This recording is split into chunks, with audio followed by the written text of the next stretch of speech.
काबुल की तंग और तारीक गलियों में दो गरीब आदमी जिंदगी के बोझ तले दबे फिरते थे। गुर्बत ने उनके जिस्मों पर चीथड़े छोड़ दिए थे और पेट में भूख की आग लगी रहती थी। वो दिन भर बाजारों में घूमते किसी नेक दिल इंसान की तलाश में जो उन पर रहम खाकर एक वक्त का खाना दे दे, मगर किस्मत उनके हक में न थी और वो आपस में लड़ रहे थे। इनमें से एक ने बात शुरू की और कहा कि इस शहर में अब हमारे लिए यहाँ कुछ नहीं बचा, तकदीर के दरवाजे मेरे लिए बंद हो चुके हैं। हमें गजनी जाना चाहिए और वहाँ के सुल्तान को देखना चाहिए। मैंने महमूद गजनवी की हुकूमत के बारे में बहुत कुछ सुना है। जब हम वहाँ जाते हैं तो हम शरीफ और खुदा तरस लोग हैं। सुल्तान महमूद गजनवी ने हर मुमकिन कोशिश की। तुम इससे मिलो और उसकी मदद हासिल करो। मुझे अपनी दरख्वास्त इसके सामने रखनी चाहिए। मुझे यकीन है कि वो इसमें हमारी मदद करेगा। शायद हमारी किस्मत इस तरह बदल जाए। दोस्तों, इसने कहा, आपका मशवरा बहुत अच्छा है। हम सुबह सवेरे गजनी के सफर के लिए रवाना हुए, इसलिए हमें अगले दिन दोनों सफरों पर जाना चाहिए। जंगलों और सहराओं की सैर करने निकले। ये करते करते वो एक मैदानी इलाके में पहुंच गया। रास्ते में इसकी मुलाकात एक और आदमी से हुई। तो वो भी गरीब है लेकिन बहुत शरीफ और कोई है। अल्लाह की मर्जी थी। इसने इन दोनों से पूछा, भाई अब बताएं कौन सा? ये एक ख्वाहिश है जो आपको सफर पर मजबूर करती है। और तुम किसके महल से अपने पास आए हो? काबुल से। अब दोनों एक दरख्वास्त करने जा रहे हैं। आदमियों ने कहा कि भाई ये हमारी किस्मत है। हमारा सितारा काबुल में बुझ गया है। मैंने किस्मत का दरवाजा तलाश किया लेकिन अफसोस मुझे मिल गया। शायद हमने अपना वक्त जाया किया। अब मैं कुछ नहीं दे सकता, इसलिए मैंने गजनी बनाया। सुल्तान महमूद गजनवी शहर के करीब पहुंच गए। मैंने इसके महल के बारे में सुना है। जरूरतमंदों के लिए दरवाजे हमेशा खुले और वो किसी को खाली हाथ वापस नहीं भेजता। ये बताने के बाद कि ये दोनों लोग काबुल से भेज रहे। मर्दों ने इस शरीफ आदमी से पूछा कि भाई आपने किस मकसद के लिए इस अजीम सफर का आगाज किया है? आदमी ने जवाब दिया, मैं एक अमीर आदमी था लेकिन अब मेरी मुल्क में कोई जायदाद कोई और चीज नहीं है। मेरे पास कोई दौलत नहीं। मेरे अच्छे दिन गुजर जाए और मैं बेहतर दिनों की तलाश में सफर पर निकला। मैं बाहर हूँ लेकिन मेरा सुल्तान महमूद से कोई ताल्लुक नहीं है। मुझे इसकी तवक्को नहीं है। मैं इससे इसकी तवक्को करता हूँ जिसके दरवाजे से सुल्तान महमूद बेशुमार बादशाह इससे अपने खजाने भरते हैं। इसके बाद वो तीनों एक साथ सफर पर रवाना हुए, यहाँ तक कि वो गजनी शहर पहुंचा। गजनी पहुंचना उन्हें एक खंडर मिला। इस रात वो खंडराई भेस में अपने दो मुहाफिजों के साथ चांदनी रात से लुत्फ अंदोज होने के लिए मैं गलियों में टहलता रहा और मैं चलता रहा। खंडरात वो हैं। खंडराई ने पूछा, तुम कौन लोग हो और यहाँ कहाँ हो? काबुल के दो आदमी क्या कर रहे हैं? उन्होंने कहा कि गुर्बत और तंगदस्ती ने हम पर बसेरा कर रखा है। हालात ऐसे हो गए हैं कि खाना भी मुश्किल हो गया है। वो मुझसे अपनी गुर्बत के घोड़े पर सवार होकर मिलता है। इस दुनिया के नशे में घूमते फिरते हैं। अबू फराज सुल्तान ने पूछा, तुम क्या हो? काश वो दोनों आपको जवाब देते, क्योंकि हम अपनी ख्वाहिशात पूरी नहीं कर सकते। सुल्तान को बताने का कोई फायदा नहीं। जवाब दिया, क्योंकि इस दुनिया के तमाम लोग एक दूसरे के पाबंद हैं और एक दूसरे पर इन्हिसार करते हैं। मैं तुमसे प्यार करता हूँ तो तुम लोग मुझे अपना बताओ। अब मुझे अपनी ख्वाहिश बताएं, शायद मैं आपकी मदद कर सकूं। एक ने जवाब दिया कि मैं फलां शख्स हूँ। इसके पास बेपनाह दौलत और जायदाद थी लेकिन धोखाधही की वजह से मैंने अपनी तमाम दौलत खो दी। अगर मुझे कहीं से 10,000 दिनार मिल जाए, अगर मुझे मिल जाए तो मैं उनके साथ कारोबार करूंगा और मैं फिर अमीर बन जाऊंगा। काबुल का दूसरा बेटा इस आदमी ने कहा कि मैं बदकिस्मत आदमी हूँ लेकिन किस्मत ने मुझे अमीर बनाया। मेरा वो बहुत खूबसूरत थी। मैं इससे बहुत प्यार करता हूँ। इसकी बरकत से मुझ पर माल की बारिश होती थी। जैसे ही बारिश शुरू हो गई, मेरा ऐश एक महल था जिसमें माएँ थीं जो मेरी थीं।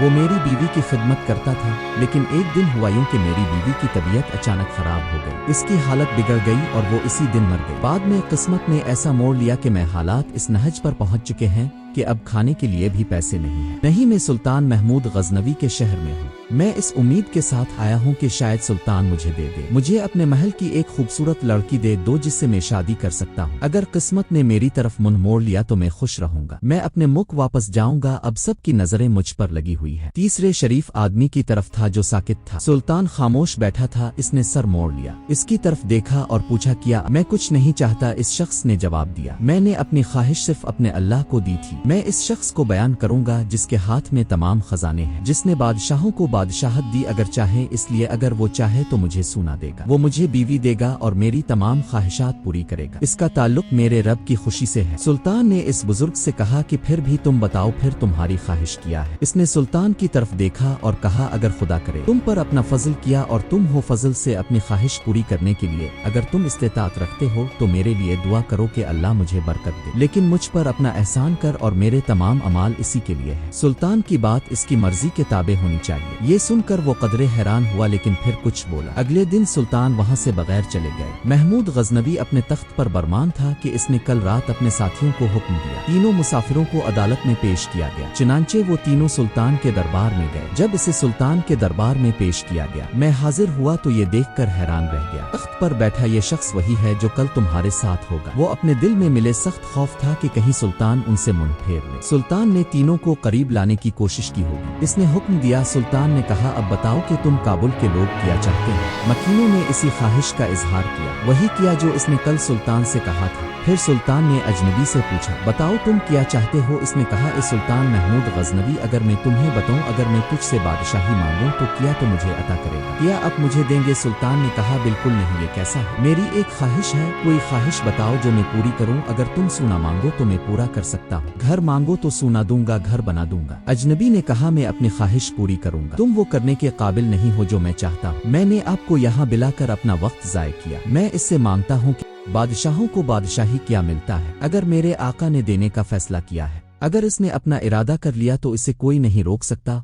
और अगर मेरा रब मुझे ना देने का फैसला करता, अगर हो चुका है तो इसकी इजाजत के बगैर कोई नहीं दे सकता। सुल्तान इस अजनबी को चाहता था। एक शख्स एक चीज और दूसरी चीज की ख्वाहिश कर सकता है, लेकिन सुल्तान के बार बार कहने के बावजूद इस अजनबी को इस शख्स ने सुल्तान के सामने हाथ नहीं फैलाया। मायूस होकर सुल्तान ने इस शख्स को हुक्म दिया, अपने महल में एक औरत की ख्वाहिश की है, मैंने इसे वहाँ मौजूद एक खूबसूरत नौकरानी दे दी, जाकर उसको दे दो जो पैसा चाहता है। सोने के सिक्कों से भरे 2 थैले दिए जाएं। सुल्तान का हुक्म फौरन बजा लाया गया। इसके बाद सुल्तान ने कहा, अब तुम लोग अपने वतन वापस जाओ। सुल्तान ने हुक्म दिया है, लेकिन ये तीनों अभी अपने सफर पर निकले हैं। जब वो चल रहा था, वो रास्ते में था जब इस शख्स के पास सोने के 2 थैले थे। थैलों के वजन की वजह से मैं थक गया था और अब मुझे इसका वजन उठाना पड़ रहा है। हालत ऐसी थी कि चलना भी मुमकिन न था। इसने अपने साथ चलने वाले शरीफ आदमी से कहा, भाई मैं सोने की थैलियां उठाते थक गया हूं, क्या तुम मेरी इस चीज को थोड़ी देर के लिए रख सकते हो। ये शरीफ आदमी सोने के थैले उठाएगा। इसने जवाब दिया, क्यों नहीं, और सो गया।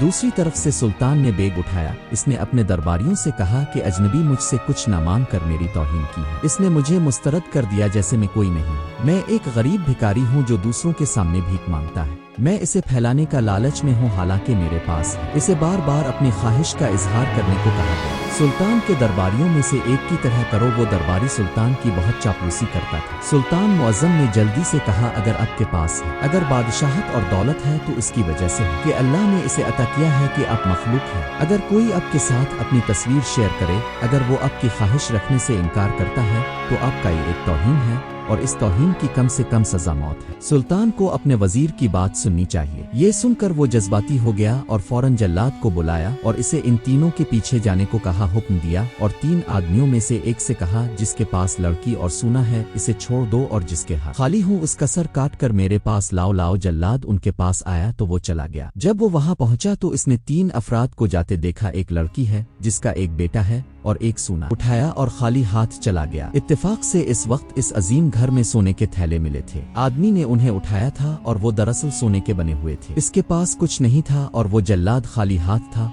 और तलवार लेकर उसके पास आया। इसने एक ही वार से इसकी गर्दन काट दी। जब काबुल का आदमी इसका ले गया, मैंने अपने दोस्त की हालत देखी तो कांपने लगा। दूसरी तरफ अजनबी भी बात ना समझ सका। आओ क्या हुआ और उसकी गर्दन जब भी इस शख्स ने जल्लाद के बाल क्यों काटे। जब सर सुल्तान के पास लाया गया तो सुल्तान महमूद गजनवी ने बिगर को देखा और गुस्से में आ गए। इसने कहा कि तुम बेवकूफ इस मासूम को मार रहे हो जिसने इसे काट कर बड़े एहतराम से मेरे पास लाया। मैंने अपनी ख्वाहिश का इजहार किया था कि तुम मुझसे दूर हो जाओ, इससे पहले कि मैं तुम्हारा सर देखूं मुझे ये काम करवाना चाहिए। सुल्तान वो सूना समझ गया। इसे हासिल करने वाला शख्स थका हुआ और हो चुका होगा। थोड़ी देर इस अजनबी के साथ सो जाओ। सुल्तान ने इसे किसी और जल्लाद को दिया होगा। इसने इसे बुलाया और कहा कि अब तुम जाओ और जिसके पास जाओ ये सूना है, इसका सर काट कर मेरे पास लाओ। जल्लाद में वहां से चला गया। इस बार अल्लाह की मर्जी थी। हुआ यूं कि काबुल का वो शख्स जो मारा गया, इसके साथी के दिल में लालच पैदा हुई। चलते हुए बोला, भाई मेरे दोस्त को देखो, गरीब आदमी मारा गया, लेकिन इसके सोने की असल कीमत में बास हूँ क्योंकि हम दोनों काबुल हैं।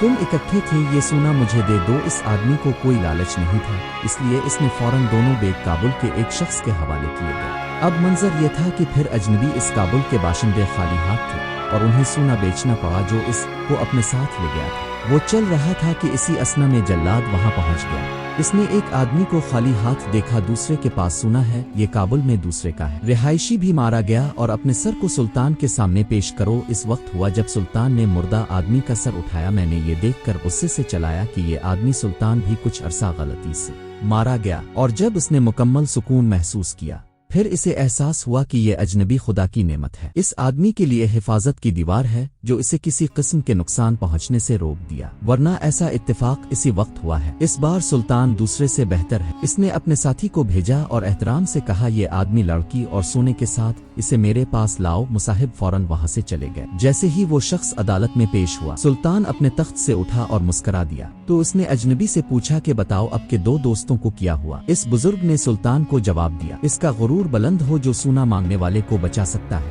میں نے مانگنے والے کو سونا اور ایک دی، لیکن بدلے میں اجنبی نے اس کی جان لے لی۔ اس شخص کی یہ بات سن کر سلطان کانپ گیا، میں نے جا کر خدا سے معافی مانگ لی۔ یوں لگتا تھا کہ سلطان نے نم آنکھوں سے پوچھا، اے رئیس انسان مجھے بتاؤ میں اس وقت کیا کر رہا ہوں؟ میں خدا کے فضل سے وہ کام کر سکتا ہوں جس کی مجھے ضرورت ہے، مجھے بچا سکتے ہیں؟ اس عظیم آدمی نے جواب دیا، سب سے پہلے آپ کو اللہ سے سچے دل سے دعا کرنی ہے، دوسری چیز جو آپ کو کرنے کی ضرورت ہے وہ ہے استغفار کرنا۔ آپ کو کابل میں کچھ رقم لگانی چاہیے، دو بے گناہ افراد کے اہل خانہ قتل سے بھیج دو تاکہ کم از کم وہ اپنی زندگی گزار سکے۔ سلطان نے ایسا اس لیے کیا تاکہ وہ آسانی سے خرچ کر سکے۔ پھر سلطان نے کہا کہ میں اب سے درخواست کرتا ہوں، میری خواہش ہے کہ آپ مجھے اپنا ایک اور واحد دے دیں، مجھے اپنی خواہش بتائیں اور میں اسے پورا کرنے میں خوشی محسوس کروں گا۔ اس رئیس نے دیکھا کہ اب سلطان اسے اب پچھتاوا ہے تو اس نے کہا، میں بنکر کا کاروبار کرتا تھا اور میرا کام تھا، میں اتنا امیر تھا کہ میرے پاس دولت کی کوئی کمی نہیں تھی، اگر میرے پاس تم نہ ہو تو میں ایک چھوٹی سی دکان کھولتا، اگر آپ مجھے خدا کا فضل دیں تو میں اپنا کاروبار کر سکتا ہوں، میں اسے لے کر آپ کے پیسے واپس کر دوں گا۔ جس کے بعد سلطان نے فوراً حکم دیا، سلطان نے کہا کہ اے بزرگ مجھے تجھ سے کوئی غرض نہیں، میری 3 درخواستیں ہیں۔ اس بزرگ نے کہا، سلطان نے سب سے پہلے کہا کہ جو بھی ہو میں نے آپ کے ساتھ ایسا کیا اس کے لیے مجھے معاف کر دیں کہ تم ہر جمعہ کو میرے پاس آؤ تاکہ میں اب سے کچھ سیکھ سکوں۔ رئیس نے تینوں درخواستیں قبول کر لیں۔ اس کے بعد بانکر نے بہت محنت کی اور کچھ بنایا، اس کا کاروبار تھوڑے ہی عرصے میں عروج پر پہنچ گیا، دولت کی ریل گاڑی گزر گئی اور وہ اپنی دولت کھو بیٹھا۔ وہ اسے غریبوں میں تقسیم کرتا جس سے اسے دلی خوشی ملتی، اتنی دولت ہونے کے بعد بھی سکون ملتا ہے۔ بانار کے دل میں کبھی کوئی لالچ نہیں تھی اور نہ ہی دوستوں کیا وہ کبھی خدا سے غافل ہوا۔ دوستو آپ کو یہ کہانی کیسی لگی کمنٹس میں اپنی رائے کا اظہار ضرور کریں۔ نئی ویڈیوز دیکھنے کے لیے چینل کو سبسکرائب کریں۔ شکریہ۔